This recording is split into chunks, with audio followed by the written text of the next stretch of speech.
bien malin celui qui annoncera le vainqueur du Basho de Nagoya 2003. Après 12 journées sur 15, ils sont 6 à égalité en tête. 6 avec 9 victoires et 3 défaites. Il s'agit des 3 Ozeki, Kaio Musoyama et Shiota Ikai, de l'ancien Ozeki Miyabiyama, ainsi que les 2 Magashira, Tosanumi et Tokitsumi. Ça promet énorme. Dans cette 13e journée, on va avoir Chiota Ikai, ici à l'image, l'élève d'Oyakata Kokonoe, qui va affronter Musoyama. Le voici, le classement. Asashi Ryu, Musashimaru, les 2 Yokozuna ont abandonné au cours du tournoi. Musashimaru après la 5e journée, Asashi Ryu après la 9e. Seul Tochi Azuma parmi les Ozeki a un petit peu plus de difficulté. Il est à 6-6, il doit faire très attention pour la suite de ce tournoi. Justement, je vous parlais de Musashimaru. Eh bien, Musashimaru, qui avait été opéré du poignet gauche au mois de novembre, avait quand même souhaité participer à ce tournoi de Nagoya 2003 contre l'avis de son Oyakata Musashigawa, alors qu'il n'était pas tout à fait remis. On l'a vu combattre de façon assez pauvre, assez précieuse. Il voulait éviter tout contact de son bras gauche avec ses adversaires. Mais résultat, quand on est en sumo et qu'on combat face aux hommes les plus forts du Japon, c'est très difficile, même si on est le premier d'entre eux. Résultat, il avait concédé trop de défaites consécutives, ce qui l'avait obligé à arrêter. Et bien à noter qu'il est de retour à l'entraînement depuis aujourd'hui.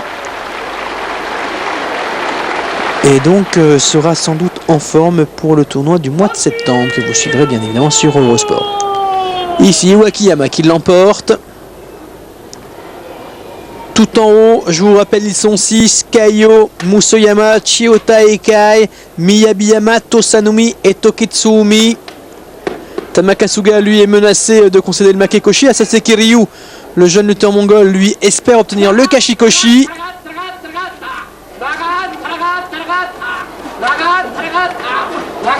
Asaseki Ryu qui tente la prise de main chez son adversaire, qui n'a pas su profiter ici de cette grosse erreur. Ça, c'est dommage.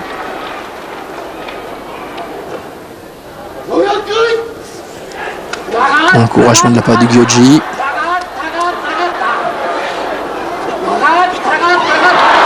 Et finalement, Asaseki Ryu qui obtient le Kashikoshi dans cette 13e journée. Asaseki Ryu qui va encore grimper dans la hiérarchie du sumo pour le prochain tournoi. L'adversaire de son côté qui lui concède le Makekoshi et qui a de fortes chances de retourner chez les Juryo au prochain tour. Ushiomaru face à Tamarikido. Ushiomaru ne doit plus être battu. Il a perdu ses 2 derniers combats. Il affronte ici Tamarikido qui en est à 6-6, qui a une fiche très équilibrée. Tamarikido qui rate le premier Tai Chai. Tamarikido qui s'est blessé lors de la 11e journée à la cuisse. Et là, vous voyez, il y a eu une charge pourtant relativement simple. Et impossible pour Tamarikido de répliquer. Ushiomaru, ça lui permet d'espérer encore obtenir le Kashikoshi. Tamarikido, lui qui ne doit plus commettre d'erreur non plus, puisque lui aussi vient de passer à cette défaite. Kaio a perdu ses 4 derniers combats, il en est à 6-6. Kinkayama, lui, attend un succès supplémentaire pour obtenir le Kashikoshi. Magashira 15 Ouest, c'est le dernier dans le classement du Banzuke pour ce tournoi de Nagoya en division Makuuchi.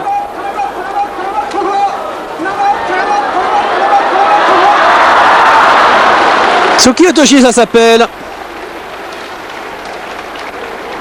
Et Kaio se retrouve donc avec cette défaite. De son côté, Kinkayama obtient le Kashikoshi.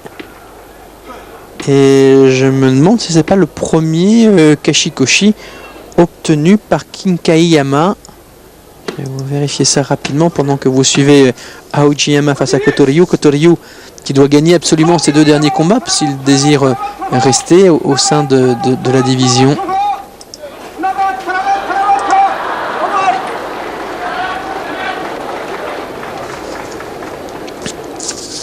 Kotoryu d'ailleurs qui l'emporte et qui se retrouve à 6-7, donc lui non plus droit à l'erreur. Pendant cela, je cherche toujours concernant Kinkayama sa performance précédente.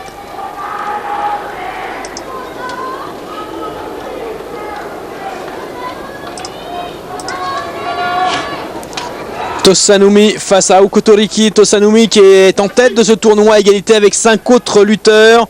9 victoires, 3 défaites. Okutoriki qui lui a besoin d'un succès supplémentaire et qui l'obtient d'ailleurs sur cette attaque Ikomi. Et là, a priori, il y aura très peu de chance maintenant pour Tosanumi d'emporter le tournoi. Alors, je vous confirme effectivement que c'est la première fois que Kinkayama obtient un Kashikoshi en division Makuuchi. Il avait rejoint la division Makuuchi pour le tournoi de mars. Il avait terminé Makekoshi, était retourné en Juryo. Mais il a été incapable, cette fois-ci c'est la première fois qu'il parvient à remporter le Kashikoshi. Toki Kotomitsuki attendent eux aussi le Kashikoshi. Et c'est Toki qui va l'avoir parce que c'est vrai que c'est Toki qui est sorti du cercle sacré. Mais Kotomitsuki était au sol avant cela. Ah, me semble-t-il, mais les juges ont demandé à se réunir pour discuter la décision de l'arbitre, qui n'est peut-être pas aussi clair que je pouvais l'imaginer. Tagoyama qui annonce la décision des juges. Et la victoire est accordée à Toki, ce qui lui permet d'être Kashikoshi Toki. Et Kotomitsuki, vous voyez Maegashira 13, il n'a pas affronté que des lourds, hein. Au contraire, il n'a affronté aucun des mieux classés de cette division Makuuchi, et il est quand même limite Kashikoshi. Il a du mal à y arriver. Là, il vient s'incliner pour la 6e fois. Il reste à cette victoire. C'est sa 4e défaite consécutive à Kotomitsuki. Takami Sakari, toujours intéressant à voir à l'échauffement. Takami Sakari qui lui a obtenu le Kashikoshi, qui a battu également deux Ozeki, deux Yokozuna dans ce tournoi, qui a battu les 2 Yokozuna dans ce tournoi. Ici on voit Musoyama se préparant, Chiyotakai en faisant de même. Ça sera le match phare de cette 13e journée. Chiyotakai et Musoyama, tous les deux, sont en tête du tournoi à égalité. Et je vous parlais de Takami Sakari, qui est quasiment certain d'obtenir au moins le Shukunsho, le prix de la performance pour ces 2 victoires sur les 2 Yokozuna. Kokushuzan a battu hier Iwakiyama, enfin une vraie victoire, puisque son autre victoire est venue de la disqualification d'Asashi Ryu. Il affronte Jumanji qui l'a battu à 2 reprises en 2 rencontres. Et Jumanji qui en est à 7 défaites depuis la 8e journée, mais qui a gagné ses 4 derniers combats. Jumanji face à un Kyokushuzan qui essaye de redresser un petit peu la tête.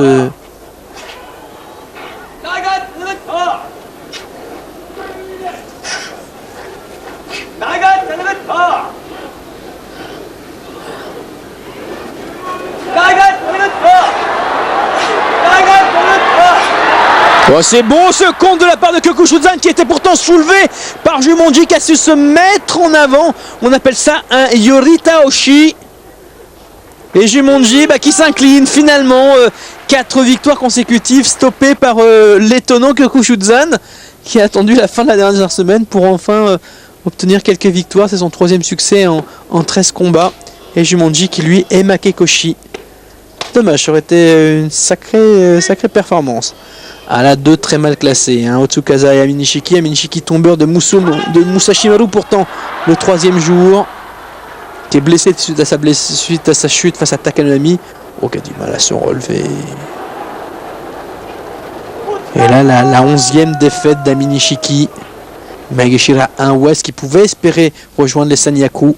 Et ouais, mais quand on est Maegashira 1 West en première semaine, on affronte tout ce qui se fait de mieux, hein. Chiyotakai, Asashi Ryu, Musoyama, Kaio. Et ça s'est plutôt mal passé. Miyabiyama fait partie des lutteurs en tête de ce tournoi avec 9 victoires. Il affronte Katsuga Nishiki, qui n'est pas loin puisqu'il a obtenu le Kashikoshi lors de la 11e journée à 8 victoires, 4 défaites. Miyabiyama qui espère remporter son premier titre. Et Katsuga Nishiki qui lui aussi a obtenu son premier Kashikoshi en Makuuchi, qui espère remporter 10 succès dans ce tournoi. Mais Miyabiyama est trop fort, décidément. Miyabiyama qui reste en tête avec 10 victoires. Lui, il les a, les 10 victoires, Miyabiyama.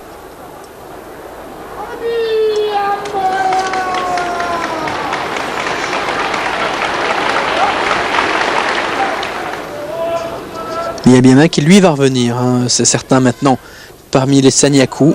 Il pourrait montrer directement Sekiwake, hein, s'il remporte le tournoi, il est directement Sekiwake. Puis à partir de là, je vous rappelle que pour passer de Sekiwake à Ozeki, eh bien, il faut avoir des résultats. Il faut avoir 3 tournois consécutifs avec une moyenne, avec un global de 33 ou 34 victoires sur ces 3 tournois. Le pauvre Buyudan qui s'est fait balancer par Tochino Nada, lui aussi menacé par le Makekoshi, qui obtient son 6e succès, mais qui doit encore remporter ses 2 derniers combats pour rester dans la course. Et de son côté, Buyudan, il vient de stopper une belle série de 5 victoires consécutives. Tamanoshima lui aussi est menacé. Il a 7 défaites depuis le 10e jour. Il a gagné ses 2 derniers combats. Il affronte Kyokuteno qui a perdu ses 3 derniers affrontements. Et entre autres battu par Takami Sakari hier. Concédant ainsi le Makekoshi et perdant par là même son grade de Sekiwake.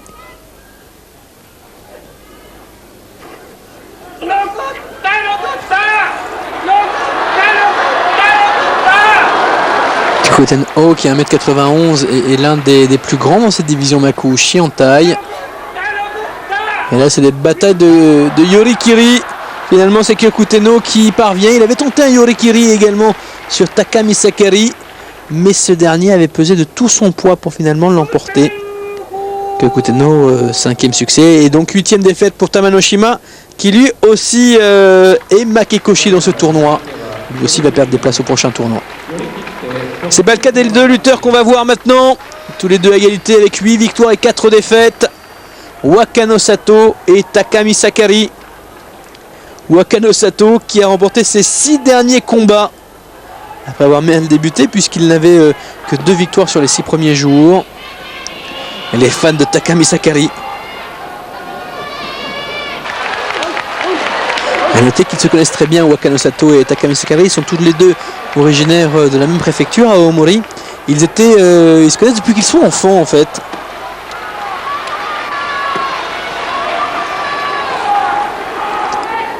« 8-4 pour Wakano Sato et Takami Sakari. Wakano Sato qui a terminé ses 2 derniers tournois avec 9 victoires et 6 défaites. Donc on le sait, même là, même avec 11 victoires, 4 défaites, c'est-à-dire s'il remportait tous ses derniers combats, il ne serait pas promu au rang d'Ozeki au prochain tour. D'autant plus que, ouais, non, il a été battu par Kaio.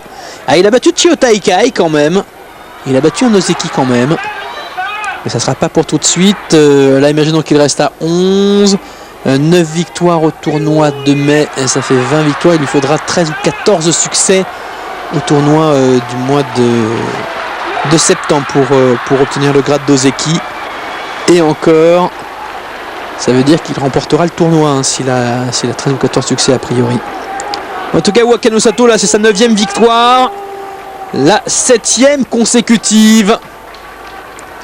Takami Sakari qui lui s'incline pour la 5e fois, et Wakano Sato qui reste donc au contact des meilleurs, même s'il a toujours une victoire de moins. Takanonami qui lutte pour éviter le Makekoshi. Il est menacé depuis la 10e journée, mais il a remporté ses 2 derniers combats. Et là, il affronte le jeune Ozeki, le plus jeune des 4 Ozeki, Tochi Azuma, qui est également le moins bien classé, qui a perdu ses 4 derniers combats. Il est à 6-6, Tochi Azuma. C'est le seul Ozeki à ne plus être dans la course pour la victoire d'ailleurs. Kokonoe qui a stoppé Takanonami pour ce Taichai raté.